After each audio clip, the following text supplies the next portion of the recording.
The radio crackled to life, breaking the heavy silence inside the ambulance. Unit 5, welfare check at 229 Westfield Avenue. Elderly female, non-responsive, caller unable to reach her for several days. No further details. Logan exhaled through his nose, rubbing his temple. Another welfare check. Sarah, sitting beside him in the driver's seat, let out a groan. "You've got to be kidding me. Probably just another old lady who forgot to charge her phone." Logan didn't answer. He knew better. Welfare checks could go either way. Sometimes, yeah, it was just a forgotten phone. Other times, it was something worse. Sarah threw the ambulance into gear, flipping on the lights. No sirens, no urgency, low priority. They had no idea how wrong that was. Westfield Avenue was eerily quiet when they pulled up. The kind of street where time seemed to stand still, where the houses were older than the people who lived in them. Except for one house. The one in front of them, peeling paint. A mailbox overflowing with letters, curtains drawn tight. A sinking feeling settled in Logan's gut. "Something's off," he muttered. Sarah rolled her eyes, already stepping out. "Come on, man, it's a damn welfare check." But Logan wasn't convinced. They approached the door, knocked, waited, nothing. Sarah pressed the doorbell. The chime echoed through the house, hollow and lifeless. Still nothing. Logan tried again, this time harder. "Mrs. Davenport? Fire Department EMS. Can you hear us?" Nothing. Then the smell hit them. Sarah gagged. "Oh, hell no!" Logan's stomach clenched. That smell? It wasn't just decay, it was urine, rot, neglect. "Door's unlocked," Sarah murmured, her voice suddenly tight. Logan hesitated, then slowly pushed it open, and immediately the air inside suffocated them. The moment they stepped inside, Logan knew this wasn't just a welfare check. This was a nightmare. The stench was worse inside. Sour, thick, suffocating. The kind of smell that clung to your clothes, crawled into your lungs, and stayed with you long after you left. Sarah pressed a sleeve over her nose. Jesus Christ! The house was filthy. Stacks of old newspapers, dirty dishes, and mold-blackened food rotting on the kitchen counter. And then, a noise.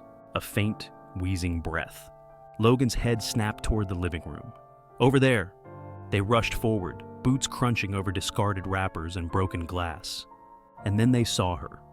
Mrs. Davenport. Lying motionless in a stained recliner, her face sunken, hollow, her eyes barely open. Bruises covered her frail arms, not just from old age. These were deep, dark, the shape of fingers. Logan dropped to his knees. "Mrs. Davenport, can you hear me?" Her head turned slightly, lips parting, a whisper, barely audible. "Don't tell her." Logan's skin prickled. Sarah frowned. "Tell who?" Before Mrs. Davenport could answer, a shadow moved in the hallway, and suddenly they weren't alone. Logan turned sharply toward the hallway, his pulse spiking. A woman stood in the doorway, mid-40s, disheveled, greasy hair hanging over her face. The scent of stale alcohol radiated off her like heat from a fire. Her eyes, glassy and unfocused, locked onto them with something between indifference and annoyance. "The hell are you doing in my house?" she slurred. Sarah stiffened beside him. "We're paramedics. Your mother is in critical condition." The woman waved a lazy hand, cutting her off. Yeah, she's fine. She just sleeps a lot." Logan's jaw tightened. He looked back at Mrs. Davenport. The bruises, the sunken skin, the filth. This woman had done nothing. Sarah crossed her arms. "When's the last time she ate?" The daughter snorted. "I don't know. She doesn't tell me shit." Logan forced himself to stay calm. "She's severely dehydrated. She needs to go to the hospital." The daughter rolled her eyes. "For what? She's old." Logan clenched his fists. This wasn't ignorance, this was neglect. The bruises on Mrs. Davenport's arms, they weren't from falls, they were grip marks. Sarah took a step forward, her voice dangerously low. "You let her rot in this chair while you—" The daughter suddenly snapped. "I let her?"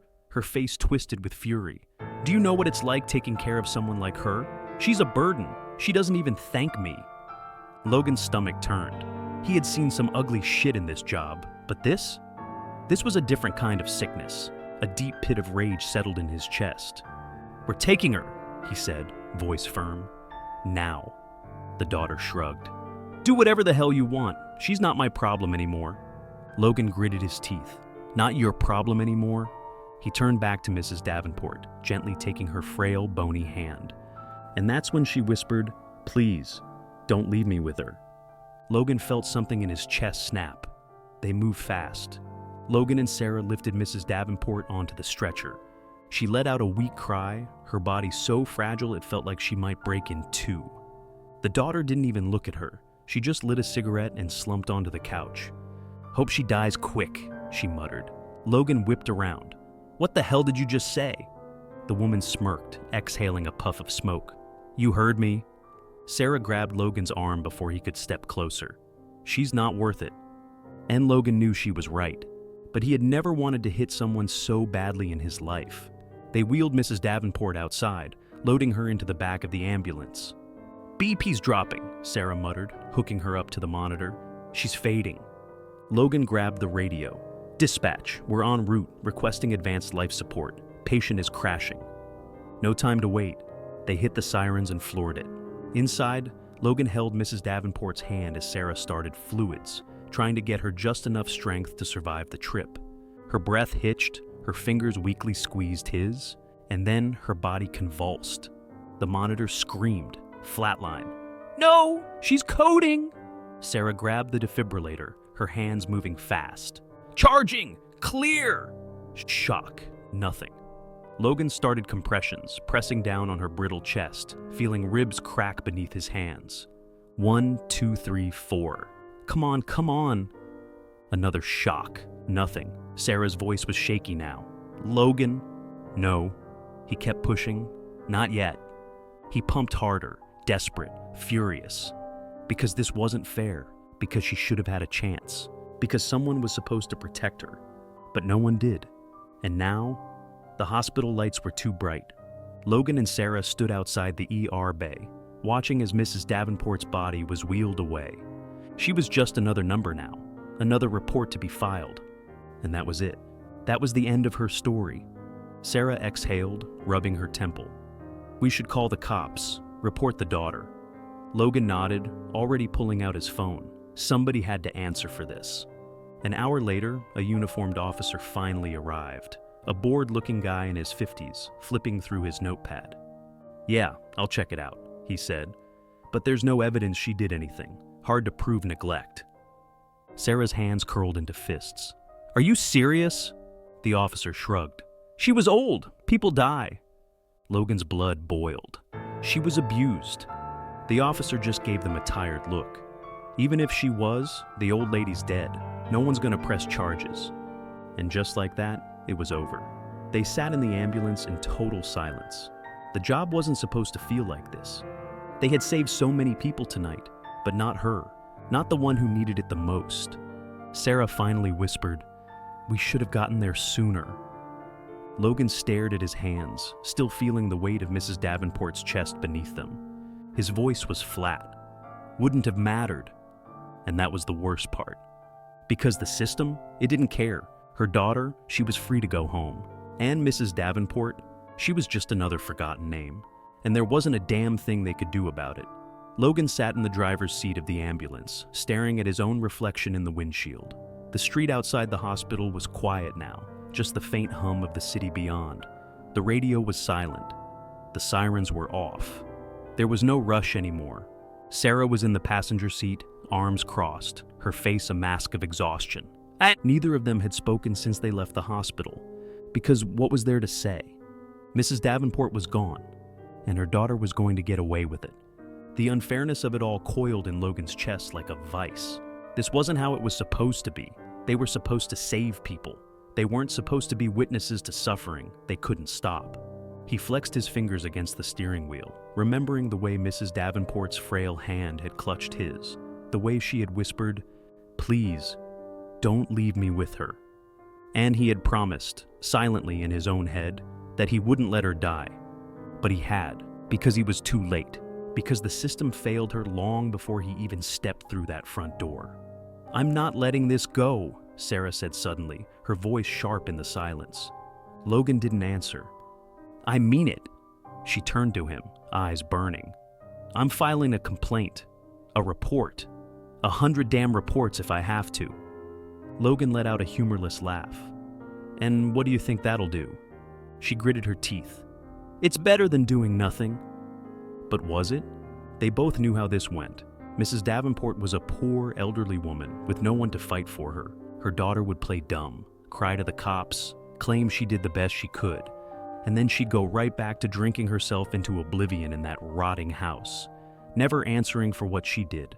And even if she ever did get investigated, it would be too late for Mrs. Davenport. It already was. Logan let his head fall back against the seat, staring at the ceiling. "I hate this job sometimes." Sarah exhaled. "Yeah." The radio crackled. "Unit 5, respond to a possible overdose. 17-year-old male, unconscious, non-responsive." Logan closed his eyes, just like that.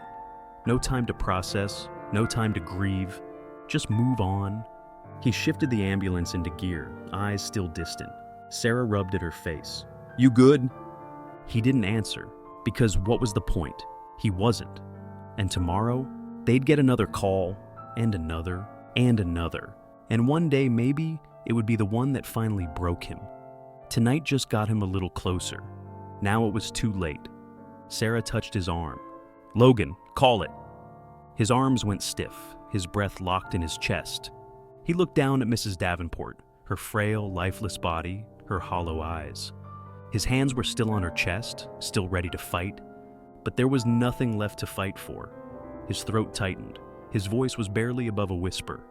"Time of death, 10:32 p.m.